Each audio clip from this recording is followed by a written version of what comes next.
Hi there, welcome back to Cloud with Arya. Today we are going to understand a very interesting topic, that is what happens when you type google.com and how we access all the websites in the browser. So when you type google.com and press enter, a second later Google appears. Simple, we do it every day. But have you ever wondered what actually happens in that tiny gap between pressing enter and seeing the website? Because here is the strange part, your computer doesn't understand google.com. To a computer that is just a text, so somehow it has to find Google's actual address before anything can load, and the question is how. Let's follow the request and find out how this happens. So before going forward, let's understand by a simple analogy. Think about your phone for a second. When you call your mom, you don't have her phone number, you tap mom, and your phone then looks up the real number behind that name and places the call. And similarly for all other names we have in our contacts, we don't have to remember the actual number, we just save it via name and then directly call.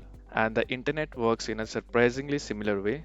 That is, human remember names and computer remember numbers, and that is how they communicate. So every time when you search a website, be it google.com, Netflix, Prime or any other website, for computer that is just a name, and each website has a unique numbers that is allocated to it. That is how the website gets called, and this number is actually called an IP address. So before your browser can load Google, it needs to find the number hiding behind the name, and that's where our journey begins, because the internet has a system specifically designed to solve this problem, and a system that quietly powers almost every website you visit, and we'll reveal it shortly. But first, let's start searching how this entire process happens. What are the various components that are involved in getting the numbers? So the DNS journey begins with the moment we press enter, a request leaves your computer, and from this point on we are going to follow the request, and our mission is going to be very simple. We will find the Google actual address. So the path looks something like this. We have a computer, and in computer in the browser we load a website. It can be your cell phone also. Then we have is a resolver, root, top level domain, and authoritative server, and then finally the destination, that is Google. So somewhere along this journey we'll find the answer we're looking for. And now let's understand each of the component, how this works to help us find the address. So when we first start searching for any website, the first request to find the IP address is seen on the computer itself. So before searching the internet, our browser tries something faster, memory. It checks its cache, and cache is the temporary store in your computer or in your browser. If you frequently access any website, the address gets stored in the cache. So when you search for any site, if your operating system or your browser already has that information, you'll quickly be able to load the site. The journey is over, the website loads up. But in case if the computer doesn't have the IP address, and this will mean now to open the site will be needing additional help, and the next request from your browser or your computer will now go to DNS Resolver, and this is actually your detective whose job is to find the IP address for the website you are searching. So the first checkpoint, the DNS resolver, and you can think of this as the internet assistant.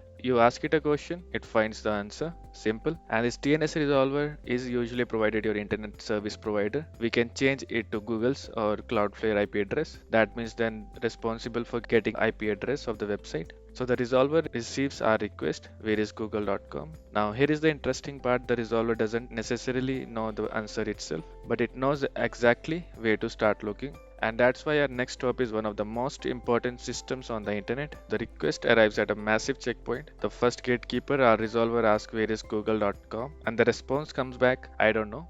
And that is not exactly what we wanted, but then the gatekeeper gives us a clue. I don't know the Google specifically, but I know who handles .com. So that means it is giving you the destination for all the websites. In the end we have .com. If it would have been .net, .org, the root server will point you to .net or .org servers. So we got a clue that we have to go to .com servers from the first gatekeeper, that is a root server, and now we have a direction where to go. And this giant system is actually called a root server, and every DNS lookup starts here. Root servers sit at very top of the DNS hierarchy. They basically don't know every website, they simply know where to look next, and they have just pointed us toward .com. So let's keep moving and let's see what is the next component. So the next component is we have is a .com district. So this is a part of the internet responsible for million of .com websites. So Amazon.com, Netflix.com, Microsoft.com, GitHub, Google, they are all here. So any website ending with .com is present in the .com, and this is called a top level domain. Similar to this we have is a .net,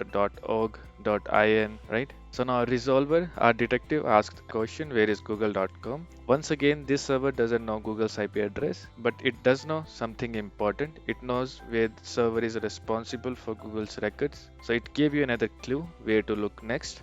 And finally, the top level domain server points you to authoritative server, the source of truth. So this is the final stop, the source of truth, Google's authoritative name server. And this server actually has the answer. The resolver will now ask, where is google.com? And the authoritative server actually has the IP address which the resolver needs. So now the resolver has the answer and address for google.com. So the record appears, and this is the answer we have been searching for, Google's real address. And now our resolver can finally head home and give the browser your browser and IP address, which needs to be called to get the Google page.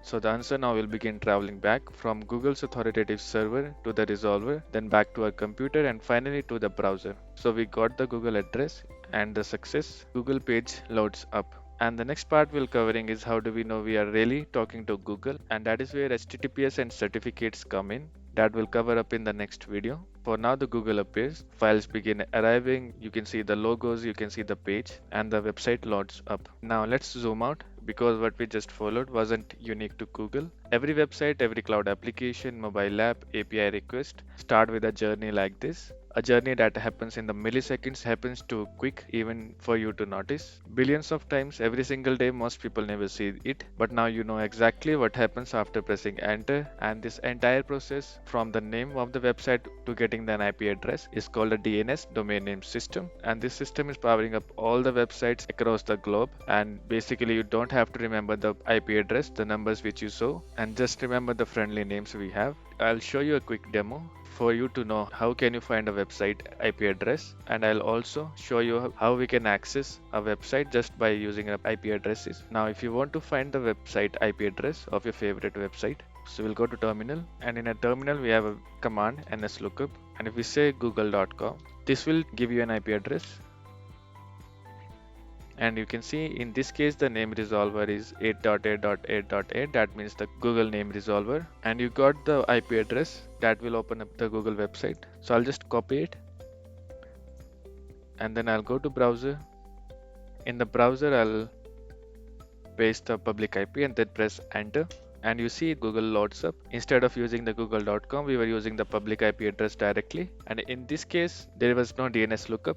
The website loads up quickly, and just imagine if you had to remember this IP address for all the website which you wanted to access, and how complicated and difficult it would have been. Similarly, if I do for nslookup netflix.com, we'll get an IP address, right? So this is how DNS works, and this is what happens when you access any website in your browser. And in the next video, we'll answer even bigger questions. How does HTTPS actually keep your data secure over the internet? And if you enjoyed this deep dive, like and subscribe, and I'll see you in the next one.